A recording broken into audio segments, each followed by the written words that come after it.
எப்படிப்பட்டவன் இப்பதான் உன்னை கலகக்காரன்னு சொன்னேன். இப்ப எனக்கு காரியம் ஆகணும். அதனால உன்னை புகழ்ந்தாதான் அங்க என்ன நடக்குதுன்னு என்கிட்ட சொல்லுவேன். நீ எப்படிப்பட்டவன் தெரியுமா? எப்படி பாட்டி? இப்ப கலகக்காரன் நான் சொன்ன போது இப்ப நீ எப்படிப்பட்டவன் நான் இப்ப சொல்றேன். அரும் தவம் புரிந்தவன்.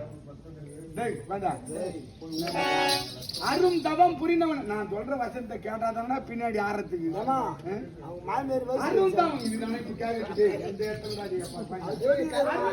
புரிந்தவன் என்றார் இவனும் உலகத்தை உற்பத்தி செய்ய வேண்டும் என்பதாகத்தானே இறைவன் படைக்க நமோ நாராயணா தெய்வம் என்பதாகத்தானே உரை செய்து நித்திய பிரம்மச்சாரியாய் சதாகாலமும் கோவிந்தா கோவிந்தா கோவிந்தா என்பதாகத்தானே நாரதர் பக்தி சூத்திரனே தனி புக்கே இருக்கின்றது.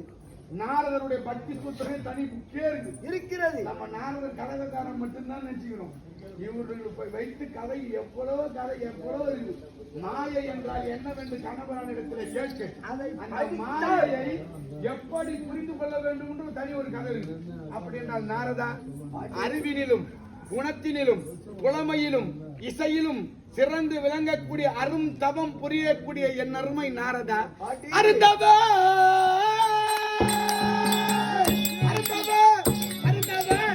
அறிவினிலே சிறந்தவ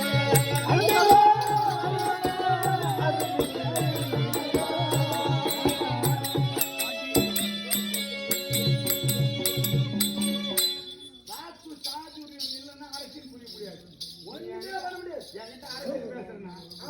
பேச்சு திரும்பணும். ஆமா இப்பதான் கலங்கண்ணன் அருந்தவம் சொல்ல தெரியும். அருந்தவம் புரியக்கூடிய அரும்பெரு கடவுளே அங்க என்ன நடக்குது, என்ன யாகம் செய்யறாரு, தந்தையுடைய அவசியம் என்ன, அந்த விளக்கத்தை விவரமாக உனக்குள்ள சொல்லதான் ஓடியாங்க. சொல்லுப்பா கேள்வி. பாட்டி மேல ஒரு ஆசை, பாட்டி மேல ஒரு அக்கறை. அப்பா என்ன செய்யற சொல்லு. உன் தந்தை செய்ய செய்யறானே